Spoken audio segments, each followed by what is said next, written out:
Hey guys, welcome back to another video. My midsems are over. I'm pretty free now, so I'm gonna stream and make some videos. So a couple of days back, I was listening to some songs on Spotify, and these ads are getting so annoying nowadays. Like suddenly, a random girl shows up in the ad, and she's like, "Buy the family pack plan." And then at the end of the advertisement, she's like, "Kisko chunoge? Mujhe ya apne parivar ko?" And these ads were getting so intolerable. They were kind of cringy. So I finally bought Spotify Premium.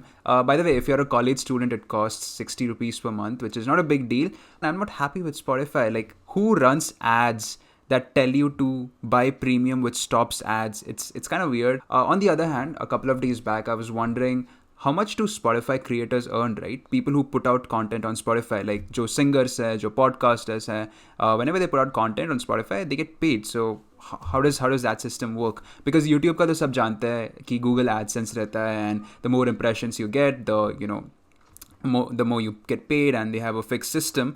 But how does Spotify's thing work? So if you're interested in finding it out, and if you want to dive deep into this research along with me, then join in. Also, if you haven't joined our community yet, then do join in. You'll meet a bunch of smart, amazing people, and we host a bunch of free, amazing, cool events. So if you want to become a bit more smarter and a bit more productive, then do join in. Link is given in the description down below. I'm going to just Google up how much does Spotify pay, and this is what shows up. Every time a user listens to a song on the music streaming service, it generates royalties. Spotify pays $0.00437 per stream. It's 32 paise. Interesting. So every time someone streams, so जब भी आप गाना सुनने के लिए जाते हो, and every time you click on that particular song, that artist gets paid 32 paise for each stream. Apple Music pays a bit higher than Spotify. So while Spotify pays you 32 paise for each stream, Apple Music pays you 54 paise for each stream that happens.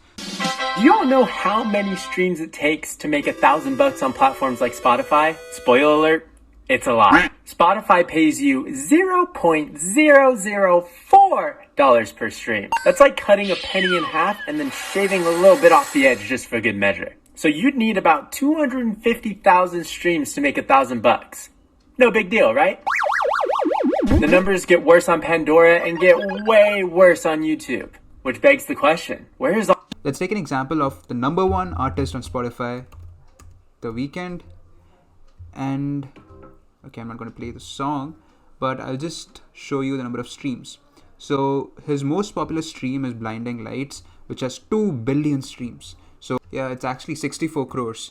Now I'm not even sure if it's too less or too much, because this is 2 billion views. It's quite a lot, right? And this person is the most popular artist, right? So if I take an example of a local artist like Sumayoki, his most popular one has 1 million streams, which is SpongeBob Trappin', and it's 3.2 lakhs. Not everything gets popular, so if something has like say 22,000 streams, that's 6,400. That's like around $100. And also remember that getting popular on Spotify is not as easy as getting popular on YouTube, because Spotify में like discovery is very hard, right? ऐसे नहीं है कि YouTube जैसे बहुत सारे recommendations नहीं आते हैं. तो if you're a not very popular singer, तो getting popular is pretty hard. And even getting like 20,000 views, it's 20,000 streams, it's very very difficult.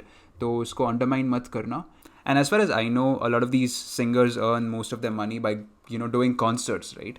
And a lot of even your college fests might be having a lot of people come in and perform, and that's actually the main source of income. A lot of these streaming platforms are just to give them distribution. So if people want to know about who they are, if they just want to become popular, then these streaming services are good because they give you an instant distribution. YouTube पे एक video डाल दो, बहुत सारे लोग देखेंगे और उस हिसाब से आपका reputation बढ़ेगा, and therefore your chances of getting a concert increases. But I'm kind of sad because COVID ke time pe there aren't a lot of concerts happening, right?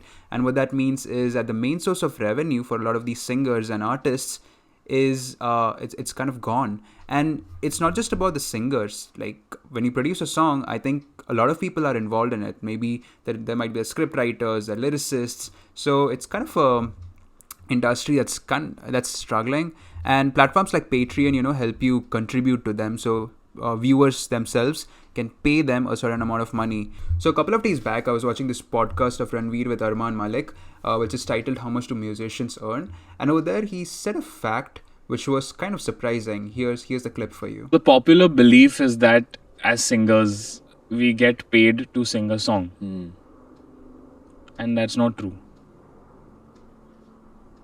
Did you know that, or No, were I'm you aware of assuming that? it's like, so you sign a song, you get like money, and then We that's don't get in Bollywood. You hear that? He just said when you sing songs for Bollywood, you don't get paid, and that's kind of weird. I don't like this setup. Singers are just expected to sing and become popular, and then they're expected to do live shows and therefore get paid. And then because you're becoming popular, even brands start associating with you, and therefore that's the measure through which you get paid. And they don't get paid for singing, so they just sing for free in Bollywood. Kind of weird. I'm learning a lot of new things today. All right, so here's the real deal, right? If you're a musician, or if you're a podcaster, if you're someone who's willing to become a podcaster, then you can put out your content on Spotify, you can put out your content on YouTube, but do not expect a lot of money being generated from ads itself, right? Because Spotify ads, as you saw, the streaming cost, the thing that you get paid for each stream is very low, and at the same time the YouTube AdSense is also pretty low. For example, Ankur Warikoo, he has just disabled ads on his videos because he knows that the amount of revenue that it generates is very low, and ads will just disrupt the viewing experience for all of his audience. So he just disabled ads. Like, for him, it's not a big money, right?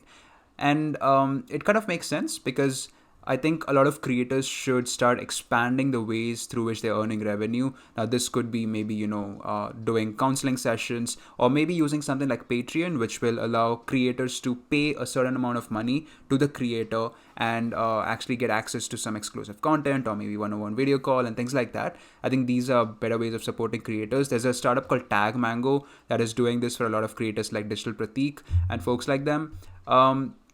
Also,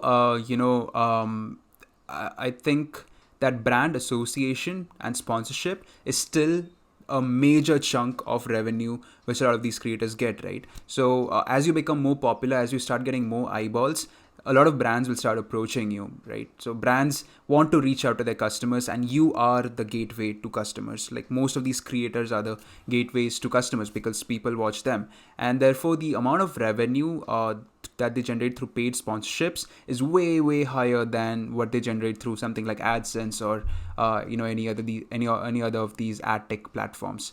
And that's my suggestion to you. Start associating with brands as early as possible, and try establishing long-term deals with these brands, right? Like a lot of these top creators, for example, Tanmay Bhatt, when he was running AIB, these guys were earning like X crores in revenue, but a majority of them was coming from a few brands that he was associating with. For example, Ola, right? These guys had a long-term partnership deal for multiple videos, so that they don't have to scout out for hundreds of other brands. They can just have 2-3 brands, good brands, and charge a huge amount of sum from them and give them appropriate promotion in their videos, so that A, it takes away the headache of finding new brands, and B, it gives you enough sustainable revenue for an entire year. I might have been wrong at some places. I don't know the music industry very well, so in case I messed up anywhere, then do let me know. And I hope you guys got some value out of this video. Ultimately, my aim is to teach you something new with every video, and I'll see you in the next one. Bye.